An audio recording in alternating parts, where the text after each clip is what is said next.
আমার এক ভাইস্তে আর এক ভাইস্তের কাঁধে হাত রাখি হাঁটে আর কয়, এ ভাই আমরা কইলাম বড় হয়া আব্বার চাচা ঘরে লাহান মারামারি হরব লয়, ঝগড়া হরব লয়।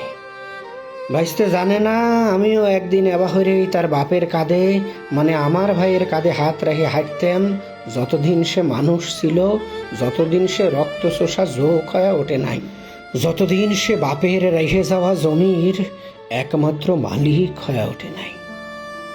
দুই ভাইয়ের সম্পর্কের মধ্যেই এখন সরকারি খসখসা কাগজের একটা দলিল জেনে লেখা আছে, আমারে বাপই নাহি বড় ভাইয়ের নামে সব কিছু লিখে দিয়ে গেছে।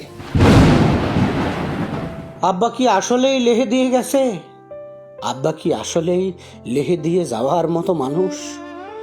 যে মানুষের জন্য আমার সকাল বিকেল কবরের কাছে যায় কাদার কথা, এখন সেই মানুষটা কি সত্যি আমাকে বঞ্চিত হয়ে গেছে? বাপের জন্য হাত তুললিও এখন বারবার মনে হয় মানুষটা কি সত্যিই আমার সাথে আবার হয়ে গেছে। বাপের প্রতি সওয়ালের মনে এই যে বিষ ঢেলে দিল, কিডা? সে কি শয়তান নাকি আমারই বড় ভাই নিজে?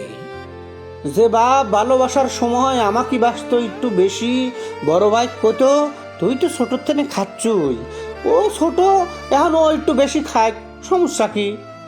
বড় ভাইয়ের সাথে মারামারি লাগলি আব্বা এসে ও কি পিটির উপরে গুডে দামাদুম বুদ্ধি দিয়ে কত, বড় হয়া এই কি তোর আক্কিল?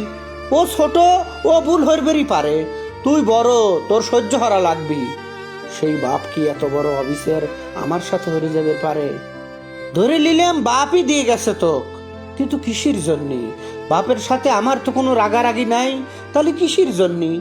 আচ্ছা আচ্ছা তাও ধরে নিলাম বাপই দিয়ে গেছে তো, কিন্তু তুই তো ভালো মানুষ তাই না? তুই তো জানিস বাপের জায়গা জমি হক আছে আমারও, তাহলে তুই কিসের জন্য আমাকে দিচ্ছ না? তাহলে তোরও যে লোভ আছে একা খাওয়ার, এ কথা তো মিথ্যে লয়। আমার বিশ্বাস হয় না আব্বা, আমার বিশ্বাস হয় না কিছুই। বঞ্চিত সাওয়ালের বঞ্চিত বউ যখন কষ্টের গানি টানে আমারই সামনে আমার বাপ তুলে কটু কথা কয়, তখনও বুক ভরা বিশ্বাসের সাথে আমি নিঃশ্বাস লেই আর কই, এ থাম, আমার বাপ এবার লয়, আমার বাপ এবার হবির পারে না। তারপর সেই নিঃশ্বাস যখন ছাড়ি আবার আমাকে জাকিয়ে ধরে সন্দেহ, আবার কওয়া যায় না মানুষ তো হবেরও পারে।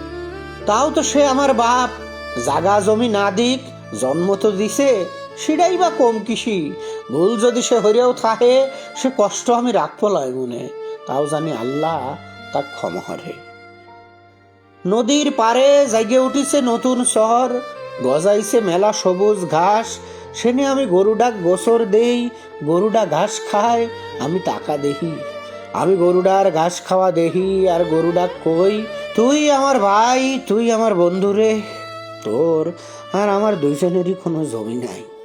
নদীর পারে ফাঁকা আকাশের দিক তাহায়া আমি আকাশ দেখি, আকাশের সিল ছো মারে নদীর মাছ কারিলিয়ে যায়, ওই মাছটা আমার মতোই, আমিও ওই মাছটার লাহানি ছটফট করি, আমিও ওই সিলির ঠোঁটের মাছের লাহান। জমি গেছে সমস্যা নাই, কিন্তু আমার কি এমন অপরাধে আব্বা আমার উপরে এত রাগলিয়ে চলে গেল? আমার কি সওয়াল হিসেবে সে অস্বীকার হয়ে গেছে? আমার কি সওয়াল হিসেবে সে ত্যায্য হয়ে গেছে?